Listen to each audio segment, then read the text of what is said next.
¿Qué tal? Bienvenidos a esta nueva sesión donde vamos a desglosar un concepto clave, uno que usamos casi todos los días sin pensarlo, el derecho subjetivo. ¿Qué significa de verdad eso de tener un derecho? Bueno, vamos a descubrirlo juntos. A ver, detengámonos un segundo. Cuando alguien dice, tengo derecho a opinar, o es mi derecho a la propiedad, ¿qué es lo que realmente está diciendo? ¿Es solo un deseo? ¿Una opinión? ¿O es algo mucho más sólido, algo que se puede exigir?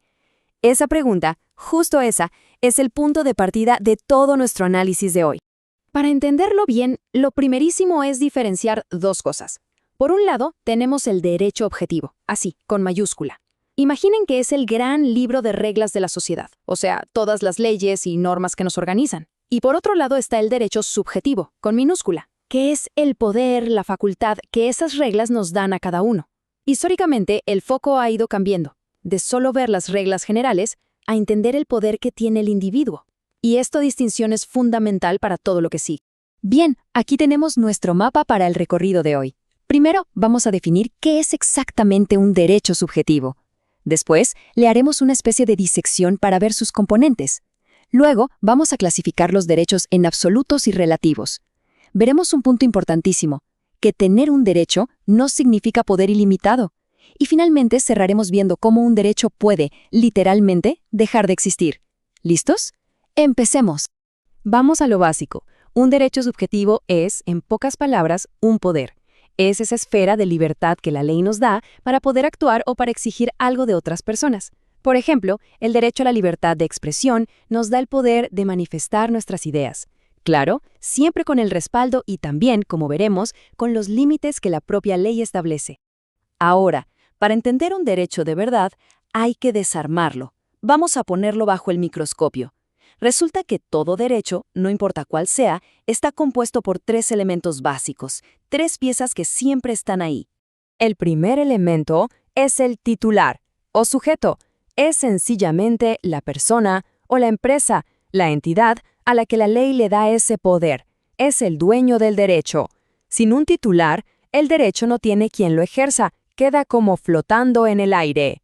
El segundo elemento es el objeto. Todo derecho tiene que recaer sobre algo.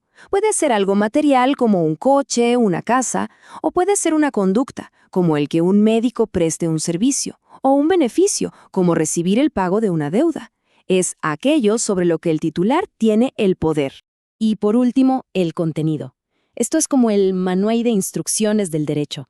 Aquí se define qué es lo que el titular puede hacer, o sea, sus facultades, y por otro lado, qué es lo que los demás deben hacer o no hacer, sus deberes. El contenido del derecho de propiedad, por ejemplo, incluye la facultad de usar la casa, alquilarla, venderla, todo eso.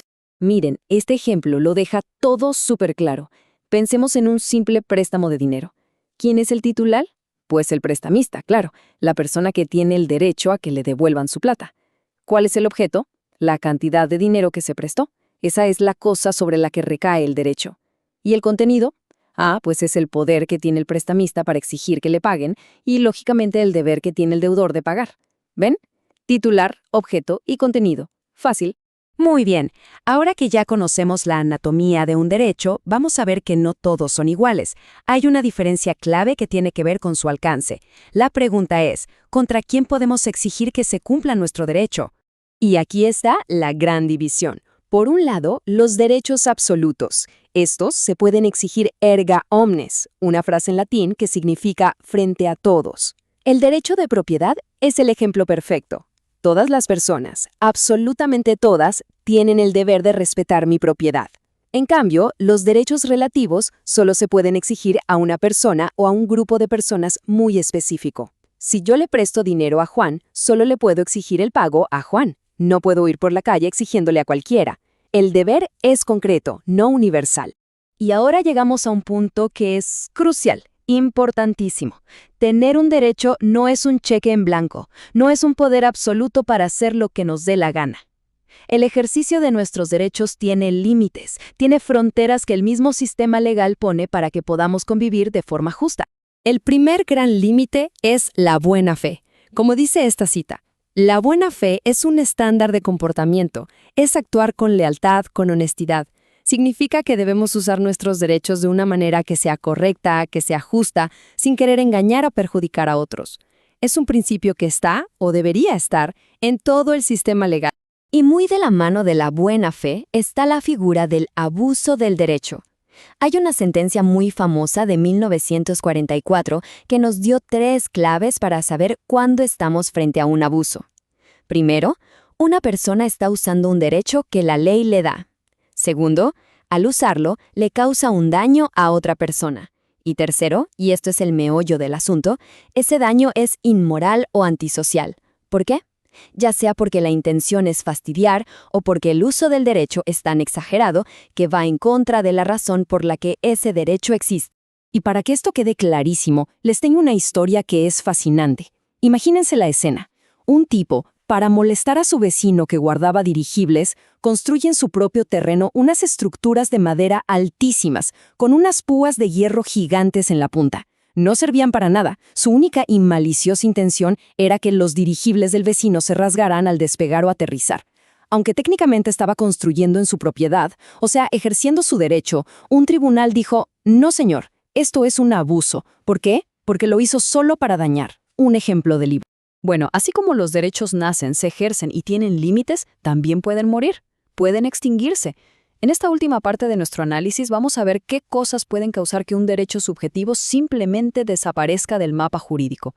Y la forma más común en la que un derecho se acaba es por prescripción. Ojo, la idea detrás de esto no es castigar a la persona, sino dar seguridad y estabilidad a toda la sociedad.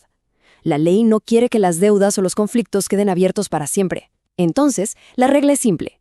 Si tienes un derecho y no lo usas, no lo reclamas en el tiempo que la ley te da, lo pierdes, se extingue.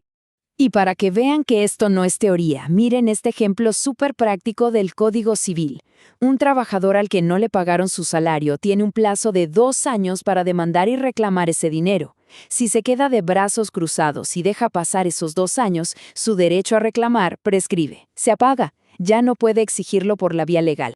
Y esto nos deja con una reflexión final muy potente. La prescripción nos enseña una lección clave. Los derechos no son trofeos para guardar en una vitrina. Existen para ser ejercidos. El no hacer nada, la inacción, tiene consecuencias legales muy serias y nos obliga a plantearnos una pregunta difícil. ¿Qué es más importante? ¿La certeza y la paz social que se logra cerrando viejos asuntos o el derecho de una persona que, por la razón que sea, no lo defendió a tiempo? La ley, en muchos casos, elige la primera opción. Un tema para seguir pensando.